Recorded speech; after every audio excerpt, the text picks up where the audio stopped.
Welcome to Live Vita, the show for women who are ready to break free from diet culture, nourish their bodies intuitively, and reconnect with their natural rhythms. I'm Shay, a registered holistic nutritionist and founder of the Vita Method, where I help women support their gut, hormones, and metabolism through practical, evidence-informed nutrition and lifestyle changes, all without the overwhelm. So whether you're struggling with bloating, energy crashes, metabolic imbalances, or just feeling confused and out of sync with your body, you're in the right place. Here we'll talk about real nourishment, metabolism, slow living, and everything in between. I'm so glad you're here. Let's dive in. Okay. Hello. Welcome to episode 4. Today we're talking all about hydration. Loosely following my free guide available on my website, the Rewild Your Gut in 7 Days guide. I think hydration is a really important topic. It's very misunderstood as well. And today we're just going to talk a little bit about good hydration habits, as well as the importance and the role of minerals in hydration, and some of the surprising things that are causing dehydration. So let's get right into it. We all know hydration is important, but how many of us are actually doing it right? So we're going to change the approach to how we're drinking water. And I think if you're not ready for this conversation, that's okay. Like if you're like, I already struggle to drink water, I don't want to get into the nitty-gritty of it, that's okay. Like just focus on drinking water and just start there. But I think there is a lot of like nuance and complexity to hydration as well as nutrition and wellness in general.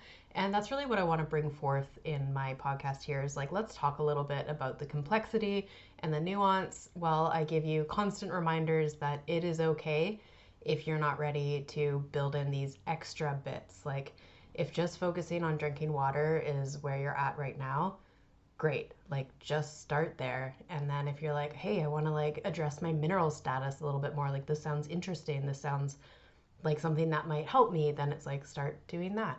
So just start where you are. So like hunger, your body has different cues for thirst, and like food, you don't need to have the same amount of water every single day. Your lifestyle and your environment, along with your dietary choices, like if you're eating a lot of hydrating foods or not, that's going to influence how much water your body needs. In general, just as a general reference point, like if you're this person who's just like, I'm just trying to drink more water, I don't even know, like if you're just starting there, it's good to aim for about 1 to 2 liters of water per day. More active lifestyles, higher stress lifestyles, if you're working in indoor environments, those can be really dehydrating. Adding a little bit more water could be helpful. Same with if you're outside a lot in the sun, sweating, doing like manual labor, you're going to want a little bit more water. But ironically, if you're just outside, taking it easy, relaxing, connecting with the earth, getting some sun, some grounding, you actually don't need as much water as somebody who's maybe working indoors or somebody who's like sweating and doing that manual labor under the sun. We'll talk a little bit about this further into the episode, but if you're just like, I'm just focusing on my water intake, I don't want to be too overwhelmed by all of this, then just focus on 1 to 2 liters per day. I usually tell my clients, like, get a water bottle, like get a favorite water bottle, know how much that water bottle holds, and then just figure out how many of those bottles you want to be drinking per day. Maybe that looks like one water bottle per day, 1 Yeti per day, 1 Hydro Flask per day. Maybe it looks like 2, it depends on the size. Anyway, that is your starting place. And then I recently had somebody ask me, they're like, hey, Shay, like, you're a good person to ask. How should I be drinking water? What's the best way to drink water? Should it be ice cold? Should it be room temperature? Should it be warm?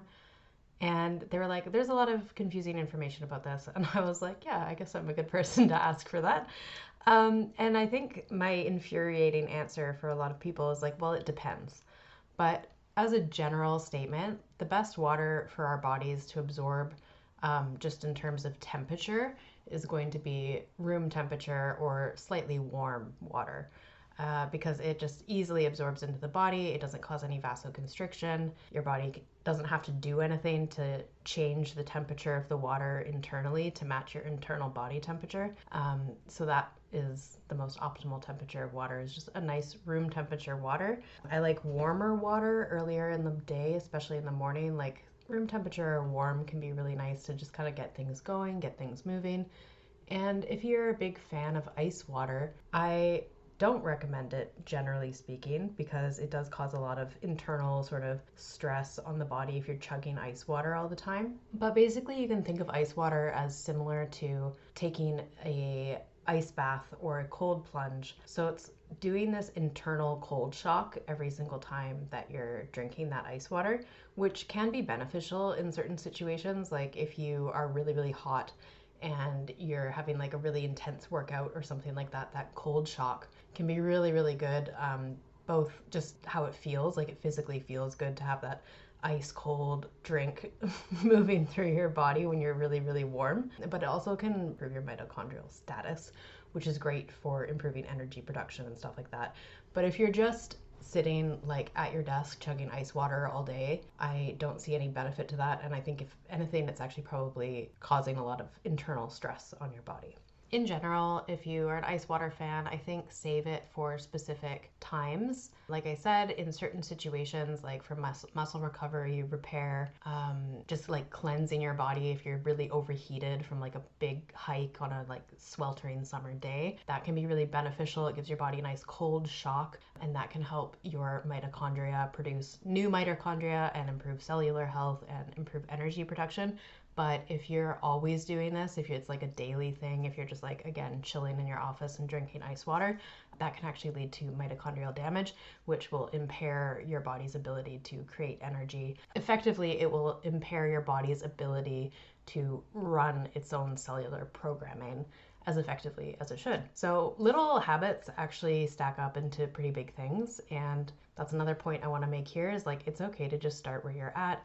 It's okay to just like make one small change. Maybe you're like, oh shit, I've been drinking a lot of ice water all the time. Maybe I'll try room temperature water. Maybe I'll slowly go towards that and then see how you feel, like see how that affects you. That might make a big difference in your energy and whatnot later down the line if you do that for a little while. So another question this person asked me is, what about drinking water with my meal? Like everyone says, don't drink water with your meal or whatever. Like they were just like, what is the answer to this? And I think there's a lot of nuance here as well. In general, as a general guideline, I'd say save your big glass of water for either end of your meal, like 20 minutes before you're eating, 30 minutes before you're eating, have that big glass of water. Or if you've eaten your meal and you're like, oh, I didn't drink any water, now I'm so thirsty, give yourself a little bit of time to just digest for like 20, 30 minutes and then have your big glass of water. But I do think there's context within the space of eating the meal. And there's a lot of information out there that's like, don't drink water with your meals. It like dilutes your digestive juices and inhibits digestion and stuff. And I don't think that's true. It doesn't really make sense also if you think about it. But it does make sense if you're like eating a meal and then you're chugging a really big glass of water with your meal, because yeah, that's going to put a lot of pressure in your digestive system. You're going to have a lot of fluid and stuff in your stomach, and that's going to create a lot of pressure. That's going to inhibit digestion in the sense that your digestive juices aren't going to be able to, like, they're going to be diluted a little bit in the stomach while your water is moving through your digestive tract. So we really want like your food in your stomach to have a nice bath in digestive juices before it moves on to the rest of the digestive process. So having a really big glass of water in the middle of a meal is going to dilute those juices. But that being said, lots of traditional cultures will eat their meals with tea or with warm beverages.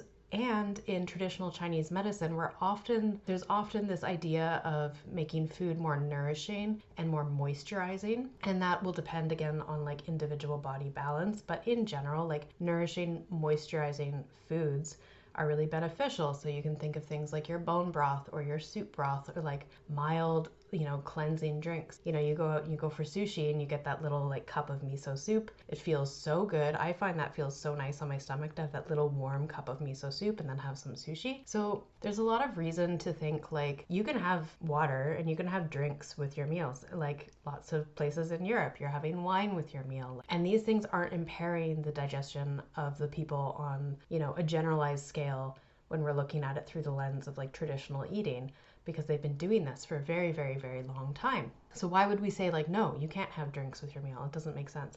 I think if you're having a beverage with your meal, make sure it's something that you're sipping. You're just taking little sips. It's just a palate cleanser between bites. And if it's water, like keeping it room temperature, not super cold, because that's going to be really jarring on your digestive system if you're eating like room temperature or warm food and then you're drinking ice water. We don't want that. But if you're just having little sips, that can add nourishment and add hydration to your food and kind of like lubricate everything in your stomach, especially if you're eating carbohydrate or fiber rich foods. Anytime we're eating a lot of insoluble fiber, we want to make sure that we're really increasing the moisture. So drinking more beverages, having more sips and things like that, because that fiber needs to be really well hydrated when it hits the digestive tract. Otherwise, you end up with things like constipation, which obviously nobody is going to enjoy that. So as a general statement, I've gone on long enough. I hope this makes sense. But if you're drinking beverages of any sort with your meal, I recommend just having small glasses that you're sipping and not having a big glass of anything that you're kind of like chugging. And also if it's something bubbly, I typically personally really like that after a meal. I find it aids in digestion for me personally, but some people will find bubbly drinks kind of aggravate their digestive symptoms. So you'll have to figure out if you are somebody who feels really soothed by carbonated water and carbonated beverages, or if you're somebody who finds them to be discomforting on your digestive system. So I hope that clarifies those two questions. And now we can get a little bit more into what is hydration. So hydration is all about maintaining the right balance of fluids in your body. It's not really about just drinking enough water. Every cell in our body needs water to function properly. So it's not just about drinking that glass of water. It's making sure that we're supporting digestion, digestive juices, improving energy levels, and even regulating our body temperature. So proper hydration is going to ensure the optimal functioning of all your cells, organs, and other systems like your circulatory system and your digestive system. And when you're well hydrated, it means your body can effectively transport nutrients in and out of the cells. It can flush out toxins properly. It has proper drainage. You're not getting a lot of like fluid retention, and it allows your body to maintain steady energy. And we all know like our bodies are mostly made up of water, right? It depends on your muscle mass, your bone density, your fat mass, all of that. In general, you can count on about 55 to 75% of your total mass of your body being made up of water, which is pretty crazy. So one thing I want to mention is with the rise of giant Stanley mugs and other drinking vessels that we can carry around with us, overhydration or drinking more water isn't always better. So like I said at the beginning of this episode, focusing on 1 to 2 liters a day can be a really great starting place. If you still have a lot of dehydration symptoms and you're drinking that much water, there might be a different issue going on, like a mineral imbalance, which we'll talk a little bit more about here. But overhydration actually dilutes your electrolytes or your minerals, and that's going to affect the balance of sodium in the body, the balance of potassium, and essentially you're going to start peeing out essential minerals. This can cause things like fatigue, nausea, generally like brain fog, kind of being a little confused and spaced out. So it's very important to find that balance of proper hydration, proper mineral intake. And especially if you're eating a lot of nutrient-dense foods, mineral-rich foods, you don't need typically as much water to be well hydrated in the cell, especially if your mitochondria is functioning optimally, because you already have a mineral-rich diet. So the water that you're taking in is just going to help saturate a little bit more. It's going to help with that fluid balance, and then you're just going to pee out what you don't need. But if you're drinking a lot of water and you're constantly having to go pee, you're constantly going to the bathroom, it's like every 25 minutes, every 30 minutes, you're having to go to the bathroom like many times per day, then this is a sign that the water that you're drinking isn't actually being absorbed into the cells. So you're not actually getting hydrated from drinking that water. It's essentially just going right through you. And while it's going right through you, it's flushing out and pulling out any minerals that are hanging around in your digestive tract that haven't yet been absorbed and taken into the body. So this is a really important thing. If you're like, I'm drinking so much water and I always feel dehydrated, your body is not getting that water into the cell where it needs it to be hydrated. So the first thing you want to do is assess like, what is going on, A, that's making me feel so dehydrated, and then B, like, what is my mineral status like? Am I eating a lot of mineral rich foods? Or am I adding minerals back to my water? What is the quality of my water? And kind of starting there and then improving those factors. So reducing things that are causing dehydration if you can, and then drinking a little bit less water, but making sure it's a mineral rich water. Improving your nutrition choices to focus more on nutrient dense foods and things with a lot of minerals in them. And then go from there and see if you start absorbing and holding onto that water a little bit better. So, what are some symptoms of dehydration? Feeling thirsty. That's number one. And sometimes thirst and hunger can actually be confused in the body. So, sometimes a hungry signal can actually be a thirsty signal. If you're like, that's weird that I'm really hungry. I just ate like not long ago. I should have enough nutrients in my body for my body to feel satisfied. You might actually just be thirsty. So try having some water over the next like 20 to 40 minutes, not chugging a bunch of water, but like having, a couple glasses here and there and just sipping them slowly, and then see if that hunger goes away, because it might actually just be that you're thirsty. Another symptom of dehydration is really dark yellow or very yellow urine, or having urine with a really strong scent to it. This sometimes happens when you go pee first thing in the morning after sleeping. Your body's flushed out all that waste. It's very, very concentrated. And so when you go pee, you're going to have like a darker color and maybe some smell. That's not unusual. It's just a sign like, hey, your body is ready to be hydrated. And that's why we always recommend, when you're waking up in the morning, starting with a nice glass of room temperature water with some Celtic sea salt or other minerals in there to just kind of get that rehydration going for the rest of your body. Another symptom could be not peeing really at all. So that's a sign that your body's really holding on to all the water that it has and it doesn't want to let it go because there's not enough. So we ultimately want to be going pee about 6 to 7 times in a 24-hour period. A little bit more, a little bit less, like maybe 4 to 10 times can also be normal. However, if it's less than 4 times per day or more than 10 times per day within this 24-hour period, that could be a sign that something's not right. I would argue, though, that more than 7 times of going pee in a 24-hour period is probably something going on, whether that is not enough minerals for your mineral status, or if it's a blood sugar imbalance, it could be that as well. This is, of course, assuming that you're not on medications and you don't have a diagnosed medical condition, because, of course, if you're on certain medications or if you have a diagnosed medical condition, that is going to change this pattern. And so I'm just referencing this for people who are trying to figure out their health and they are not medicated on anything and they don't have a diagnosed condition that affects how often they're going to the washroom. So little sidebar there for you. And then, of course, feeling dizzy, lightheaded, fatigue, dry mouth, dry lips, dry tongue, looking kind of sunken in the face. These can all be signs that you're dehydrated. If you're to the point that you have a really dry mouth and you haven't done something that dries out your mouth, like you're not smoking weed or drinking a bunch of coffee, then that is a sign that your body is quite over dehydrated and you want to start improving that hydration right away with some nice mineral rich food, mineral rich water. Coconut water is a great electrolyte source. Taking a quick break to talk about something that could completely change the way you approach your gut health. If you're constantly dealing with bloating, sluggish digestion, cravings, or other imbalances with your metabolism and hormones, my free gut guide is the perfect place to start. It's a simple resource to help you restore digestion and rewild your gut in just 7 days. This will get your well-being right back on track. You can grab the gut guide as well as my other free resources at vitaessentia.com/free-health-guides. Also, the links in the show notes. Now, back to the episode. So, dehydration affects your gut health. It can affect digestion and your gut microbiome.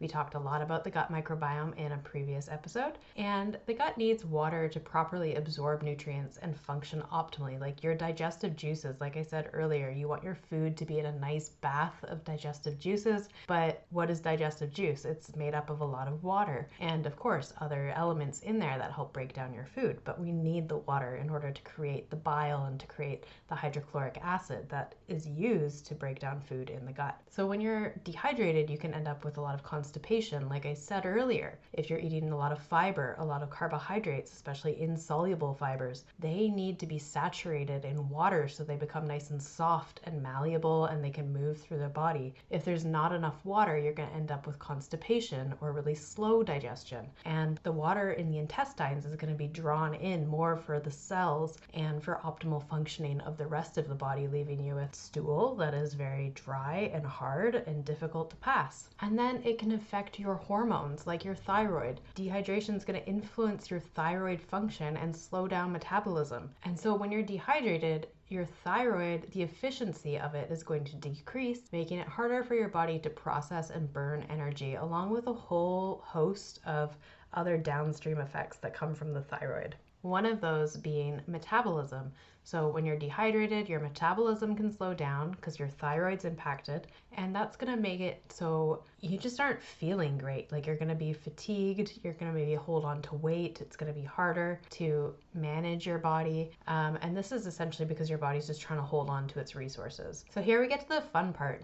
I've mentioned them before, but the key to deep hydration is minerals. And we know minerals generally as electrolytes, but do you actually know what an electrolyte is?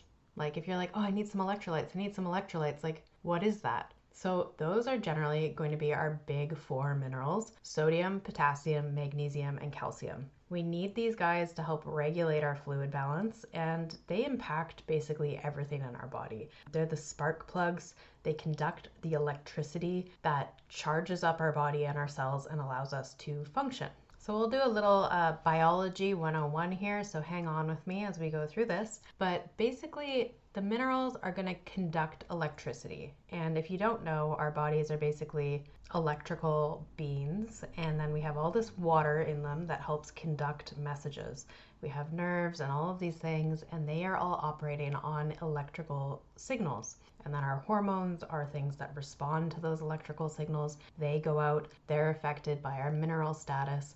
So it's a very beautiful, beautiful, complex piece of nature. Like, I don't want to call us machines because we're absolutely not machines, but it's absolutely fascinating the deeper you go into human biology and biomechanics and bioenergetics. And I am not here to say like, hey, I know everything, because I absolutely do not. I'm just a student of all of this, and I probably always will be a student of all of this. But basically your minerals conduct electricity, and this electrical polarization helps differently charged particles of nutrients flow to the cell and waste particles to be eliminated into the surrounding fluid. And then they find their way to the bloodstream, into the lymphatic system, and then they ultimately get eliminated through the body after they go through various processes depending on where the body sends those waste particles. And we have something called a sodium-potassium pump, and this is essential for cellular hydration and energy. This little pump is inside all of your cells, and basically how it works is that there needs to be potassium concentrated inside the cell, and then if there's not enough concentrated potassium inside the cell, the pump has a really hard time keeping out sodium, and this ultimately leads to dehydration. So with high sodium absorption comes too much water, and there's too much water in the cell, which then becomes waterlogged, possibly to the point of bursting, which can cause a drop in blood pressure. And if a cell bursts, it also releases everything that it was holding, so there might suddenly be an abundance of extra waste products, and then that burdens the liver, burdens the whole detoxification system of your body. And without the sodium-potassium pump, which is common to, like I said, all the cells in the body, no biochemical action can take place. So then a cell dies due to the imbalance, and sodium slowly seeps in and potassium diffuses out, creating this kind of like waste, extra waste that the body has to deal with. This means that the cell is no longer polarized, and you can no longer have nutrient flowing in, and you can no longer have waste flowing out. You just have all this stuff suspended in the water around the cell in this intracellular space, creating like essentially gunk and garbage and traffic jams for other things trying to get to other surrounding cells. So it creates a lot of issues, especially as I said that potassium is essential to maintaining this cellular balance of potassium in the cell, sodium outside the cell, maintaining the right amount of water in and outside of the cells. And that gradient is required for proper nerve transmission, proper muscle contraction, and kidney function. So like I said, it's like your cells are trying to communicate with each other, and when they go out of balance, it becomes much harder for them to communicate and to express things via this electrical biochemical pathway. And it also means that your cells don't have what they need to stay healthy, to rebuild, to communicate properly with the other cells around them, and they're just like too bogged down with waste products and water. So we don't want this. Minerals are absolutely essential, and in today's age, a lot of people have a lot of sodium in their diet, but they don't have high quality sodium, and most people don't have enough potassium. So that would be a first place to look at. I do think salt is so important. I've talked about this in my previous episodes, how I essentially was like on a salt-free diet for a while when I was vegan, because I was like, oh, there's sodium in everything, I don't need more salt. But I did need more salt, and there wasn't enough high quality sodium in the foods that I was eating. So high quality sea salt, flake salt is great. Let's not be afraid of that, but we want to make sure that, again, it's like that high quality salt. It's not the sodium that you're getting from like some highly processed foods or something of that nature. And then we also want to make sure we're increasing our potassium intake, because a lot of people are not getting enough potassium. I know myself from, years of on and off tracking my micronutrients and my macronutrients, that potassium is almost always low for me. It's always in a acceptable range, but I want it to be in an optimal range, and sometimes that's really challenging. And just if you're curious, some of my favorite food sources of potassium include dried apricots, which are absolutely delicious, as well as cooked lentils, acorn squash, potatoes, freshly squeezed orange juice, raw milk, and coconut water. There's a lot of other food sources that you can use to get your potassium levels up, but those are some of my favorites and have some of the highest servings of potassium per portion of food. So again, having a mineral imbalance is going to cause a lot of issues like fatigue, brain fog, muscle cramps, hormone dysregulation, metabolic imbalances. Things can show up like you start getting more hair fall, hair loss, puffiness, dry skin. There's a lot of things that we can contribute to mineral issues. And some of those that I haven't talked about here, but are actually very interesting, are things like mental health issues, issues with stress, issues with control, issues with low mood and low states, because those low energetic states are a low energetic state.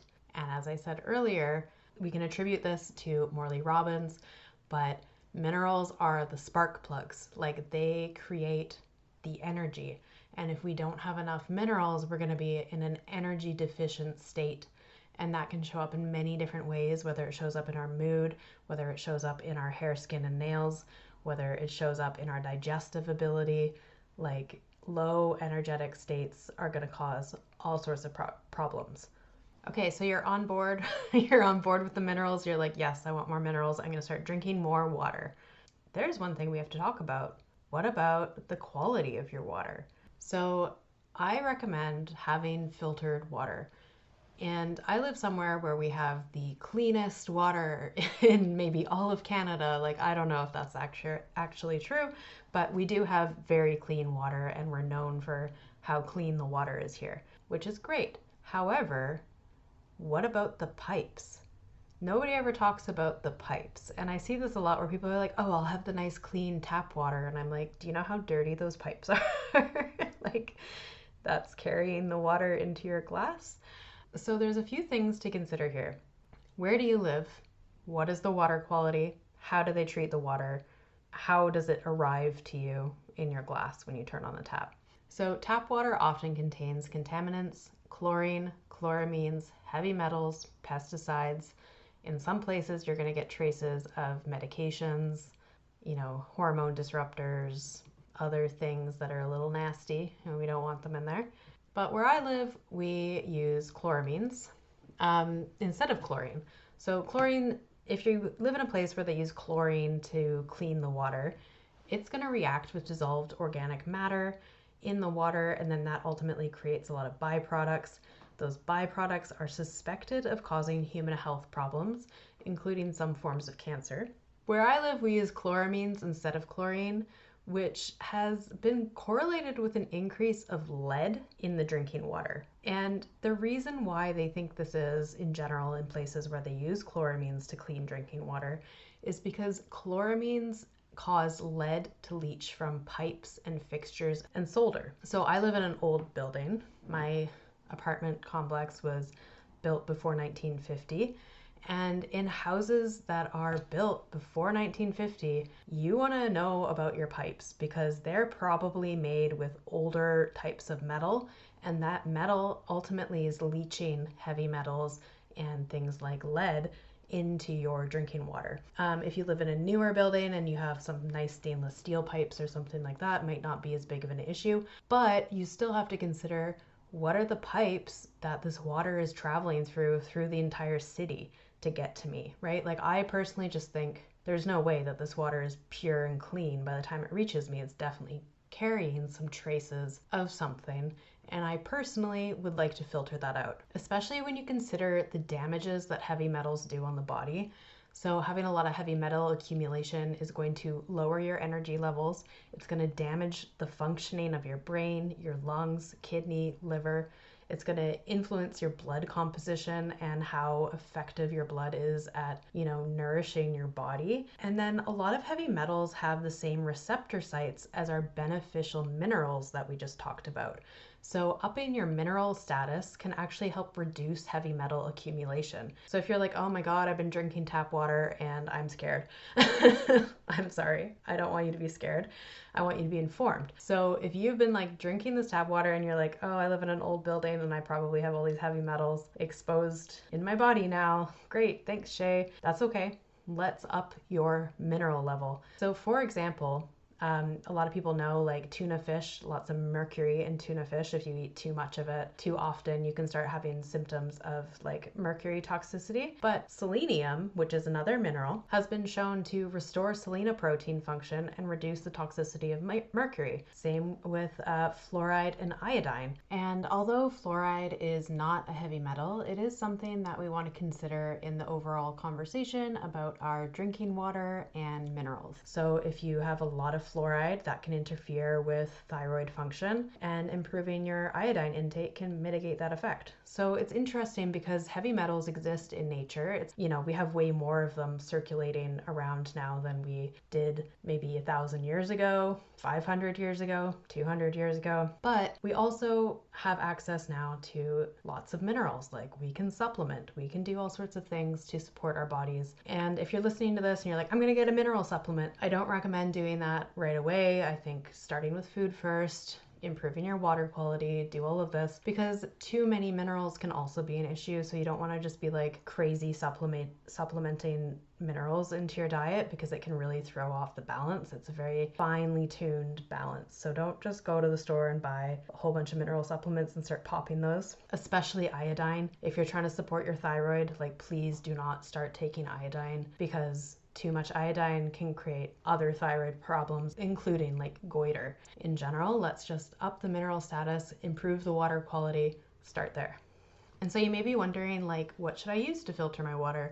And I think this is something where you have to do a little bit of independent research for yourself, because it depends where you live and it depends how they treat the water there, depends what's in the water, depends what you're trying to filter out, it depends what you're worried about. In general, filtered water through like a reverse osmosis system is going to remove everything from your water. Like if you're worried, you can just take everything away with reverse osmosis. However, it's also going to take away any beneficial minerals that are part of your water system. So you're going to have to add mineral drops back in if you're using a reverse osmosis system. I personally have been using a Berkey water filter system. I find the Berkey works really well. Like I said, the water here is really clean. My main concerns are heavy metals from old pipes, and the Berkey has performed well at cleaning out those heavy metals. So yeah, I do think it's important to look up what you're trying to achieve with a water filter and then do some research on it from there, because there's a lot of options out there and it just depends what is going to work for you. And I think honestly, like if you have pretty clean water and you're just looking to filter out some like heavy metals and stuff like that, even things like Brita can be a really good starting place. Like a little bit of filtration I feel like is better than no filtration. But do your own research and figure out what you need for where you live. And again, we want to be making sure we're remineralizing filtered water, especially if you have that reverse osmosis water, with something like trace minerals or natural sources like sea salt, coconut water. You can use plant infusions like adding in nettle tea or horsetail, adding in squeezes of citrus fruits. I recently had a blood orange squeezed in with some San Pellegrino mineral water, and it was absolutely delicious. So you can always do things like that too. I tend to buy San Pellegrino a lot because I really like bubbly water, and I also know that it's really high in minerals, so it's like a nice kind of combo, so I'm not just always drinking flat water. So yeah, you can do stuff like that as well. Now, like I said, minerals matter because they provide the electrical charge that powers your body. I really want you to hang on to this concept of the electrical charge. So the minerals are electrolytes. They carry that electrical charge. They allow cells to communicate and function properly. The body's entire nervous system, like muscle contractions, digestion, all of it relies on electrical signals, which depend on mineral balance. The big four minerals are going to be sodium, potassium, magnesium, and calcium, which help regulate the charge, impacting hydration, metabolism, and hormone function. And since they create an electrical charge, we need to talk about our electric environment. All right, so break out your tinfoil hat, put it on, and we're going to talk about some weird stuff. But not actually. Okay, there's no conspiracy theories here, and you don't need a tinfoil hat. But we do need to talk about this, and I think that talking about EMFs and modern environments can be really taboo. And a lot of people want to immediately go, that's pseudoscience, but it's not really. And there's more and more information coming out about EMFs and how they affect our bodies and the damages that they can create from this invisible signal that's always around us. So EMFs, electromagnetic fields, can be very natural. The earth has its own electromagnetic field, not a problem. The thing that we're really concerned about here is non-native electromagnetic fields. So those are the artificial fields generated by electronics like Wi-Fi, cell phones, cell towers, things like that. And we're surrounded by these non-native electromagnetic fields from our devices, and they can interfere with cellular hydration, making it harder for cells to retain water effectively. And if you just think about this, I did mention very early in the episode, if you're working inside a building all day, you might actually be more dehydrated than somebody who's just like going for a walk and chilling outside and taking an easeful, restful day in nature. And this is because when you're inside a building, you probably haven't thought about it, but think about it now. How many electromagnetic frequencies are around you? How many Wi-Fi ports are there? How many cell phones creating their own little hotspots? Like, how much electrical signaling is there in the building that you are spending your time in? Maybe that's the building you work in, or maybe, it's the building you live in, but that is definitely something to start considering, especially as you start thinking about your hydration status and moving towards like a more vital version of yourself. So some of the ways that non-native EMFs affect us and our hydration status is that they may alter the structure of water at the cellular level. There's some research in bioelectromagnetics that suggests that electromagnetic radiation can influence the arrangement of water molecules, impairing their ability to form coherent structures vital for proper hydration. This is in reference to work from Gerald H. Pollack in 2013, who is a PhD in biomedical engineering from the University of Pennsylvania. He's a very well-renowned researcher who looks into water and kind of our like quantum water structure, which I would love to talk about in another episode. But this episode is just like, let's introduce you to hydration. So these non-native EMFs can reduce water's ability to interact efficiently with proteins and cell membranes, impacting cellular function and hydration status. So like I said, your cells are always trying to talk to each other. We have sort of this like quantum information highway inside our bodies that is electrically managed. And that's how our bodies are able to respond in such a rapid manner. Like there's no delay, right? Like everything is happening moments before you even know it's happening. And that is because of this quantum communication. And when you interrupt the structure of the water in the cell, it interrupts the ability for this communication to happen. And that's where we start seeing these downstream effects, like things that we wouldn't even think are associated. Like maybe you have really sore joints and tight fascia, and maybe your collagen is breaking down. All of that has to do with your hydration status. There's also some research that shows that EMF-related mitochondrial dysfunction reduces ATP production, and that compromises the body's ability to maintain structured water layers, which means that you're not getting enough energy availability to hold the cell together. Obviously, that's going to be a really big issue. Maybe the cell gets a little leaky, maybe it bursts. Again, we need to have that structure in our bodies to, create structure, right? Like, we need that structure because without it, things start falling apart, which obviously we don't want. The oxidative stress as well from chronic EMF exposure, it can deplete glutathione and other intracellular antioxidants. Glutathione is one of the most robust antioxidants that we have for cellular repair and kind of just like making us more vital beings. And this imbalance can impair the sodium-potassium pumps that we talked about earlier, and that reduces the cell's ability to hold on to electrolytes and water in the right gradient, and that encourages a state of low-grade dehydration. So this is how you end up more dehydrated when you're in like an airport or an airplane or in a building in a big city where you're surrounded by constant electricity in the sense of EMFs and signals and different Wi-Fis, and like every office has its own router. That encourages low-grade dehydration because your body is being depleted and it's making it harder for your cell to create that balance of potassium and sodium and having structured water. Now, I'm going to ask you a quick favor. If you love this episode, I'd appreciate it if you took a moment to leave a review, give me some stars, or share it with a friend who needs to hear this. If you have a topic that you'd love me to talk about, contact me at shay@vitaessentia.com. And if you're ready to start rewilding your gut and improving your well-being, don't forget to download my gut guide. You can find it under the free resources section of my website. And all the details are in the show notes.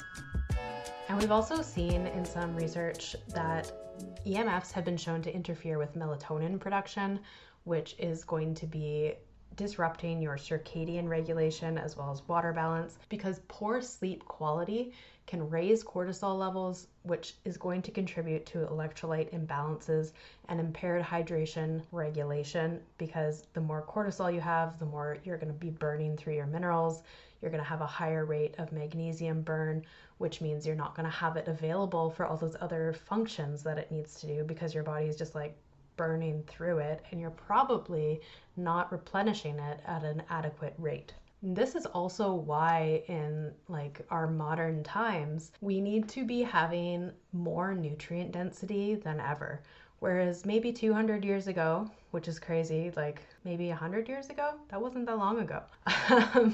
Let's say 200 years ago, we didn't have as many issues with all of the stuff that we're facing now with pesticides and globalization and, all the things. So you could get away with smaller doses of micronutrients and they would last longer because people were doing more natural and vital things. Like they were spending more time grounded, they were spending more time in the sun, they had better circadian rhythms because they didn't have electricity keeping them up until 2 a.m. So in our current high stress society, I do think we need to acknowledge that like this is a very high stress society to live in, even if you like aren't very stressed out. Like if you're like, I'm fine, like I'm doing fine, everything's fine. Your body is still under all these stressors, even if you personally are okay. And so I think it's important to recognize that, because then once we recognize that and we're like, hey, like I'm doing all the healthy things and mentally, emotionally, spiritually, I feel okay. However, I recognize that like somatically, my body is under all of these stressors and some of them I can't control. So because I know I can't control them, I am going to give myself extra nutrients, extra rest, extra grounding, extra intentional movement, intentional nature, because I know that my body on a somatic level needs that. Okay, so this was an information-packed episode. I'm sure that when you're like, okay, we're going to talk about water, like, I'll drink more water, whatever, could put my lemon and salt in there. That's probably what you thought I was going to talk about, I would imagine. Because I feel like most times when somebody's like, let's talk about hydration, they're just like, yeah, drink more water with sea salt. Squeeze some lemon in there first thing in the morning, which I think is great. That's fine. If you do that, do that. That's fine. No issue there. But I think there's a lot, well, I don't think, I know there's a lot more complexity to hydration than just drinking water. And I wanted to shed a little bit of light on that in this episode. That being said, we could make another episode because there's a lot to talk about, especially when we start talking about easy water, structured water, and kind of this quantum communication network within the body. If that interests you, like, send me a message. But it's here in my notes that at some point, I will record an episode like that. Or maybe I can get a guest. That would be cool too. So for today, I'm going to send you home with some actionable tips for optimizing your hydration. Tip number 1, ground yourself once a day. We are electrical beings. We do not get enough time grounding. Like, imagine your body is just holding on to all this stuff and it needs to discharge. In order for your body to discharge all the stuff that it's holding on to that's making you feel sluggish and slow and inflamed and sore and stiff, you need to ground. And that's very simple. We just need to go outside. Like, just go outside and spend some time sitting on the earth, sitting on the ground, maybe walking barefoot. That's always nice. You know, go to the beach, walk in the sand barefoot. You don't have a beach, you don't have a forest, go to the local park. Bring a little cotton blanket. Sit on your cotton blanket on the ground. Put your whole body on the ground and let all of that stuff that your body is holding on to, all that tension, all that inflammation, just like let it melt away. Feel the cold, like cooling, grounding earth holding your body as you sit there connecting with the ground, and just like let it all melt away. Next, investigate your water source. So we want to be getting mineral rich water. You want to be having your nice filtered water. Figure out what kind of filter you need based on where you live, what your water's like, what are they doing to the water where you live, and then get a filter that is appropriate for that place. And then make sure you're getting mineral rich additions to your water. So you can get mineral drops. You can add a pinch of sea salt.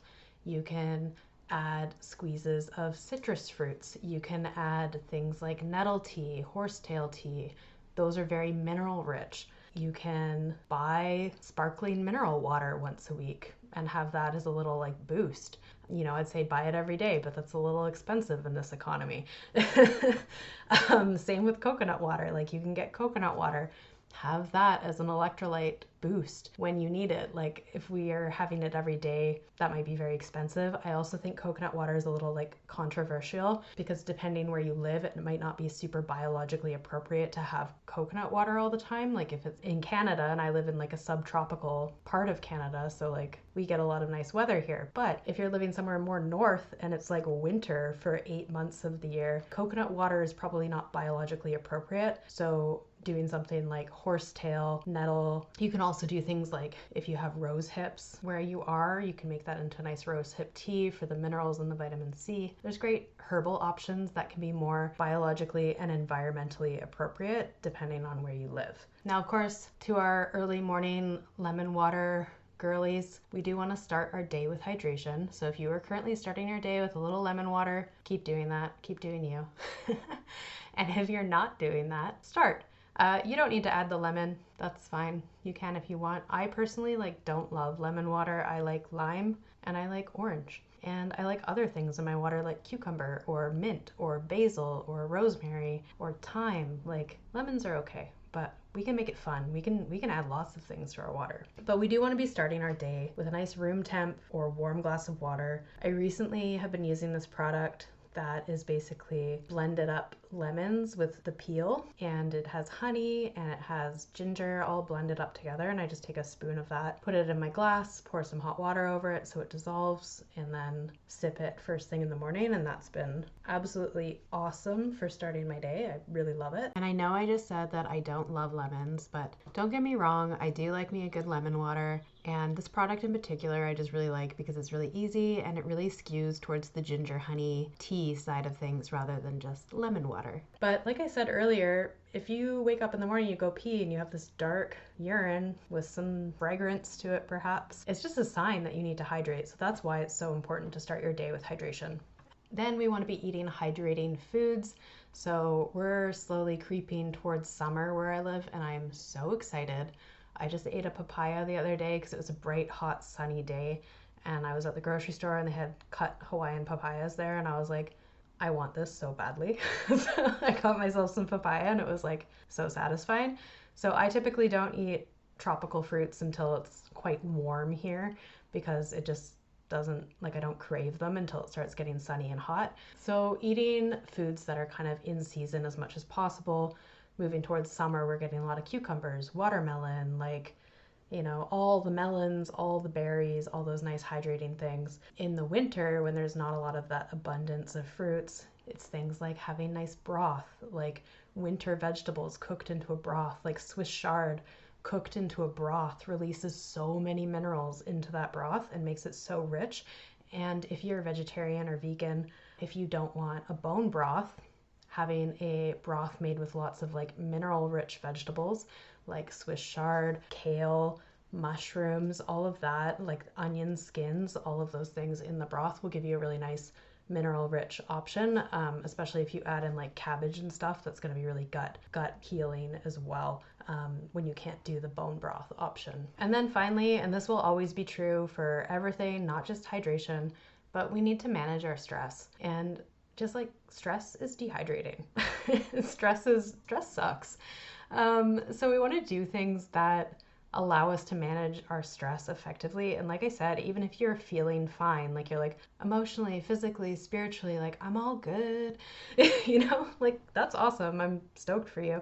But that being said, like your body is probably still under somatic stress, because how many bright lights have you seen today? Like how many loud noises have you had, you know, just in your world, and you don't even notice them anymore because you're so used to them. Like you just hear the traffic all the time and you hear the screaming person over there and whatever else it is, like, you know, good old city living. We are under lots and lots and lots of somatic stress every single day, and we get really good at just ignoring it and not even paying attention to it because we're used to it, because our bodies adapt and we're just like, oh yeah, just another crazy day out there, whatever. But you have to recognize and acknowledge that that is still stressful on your primal body. Your little reptilian brain body is still like, oh, what the fuck is going on?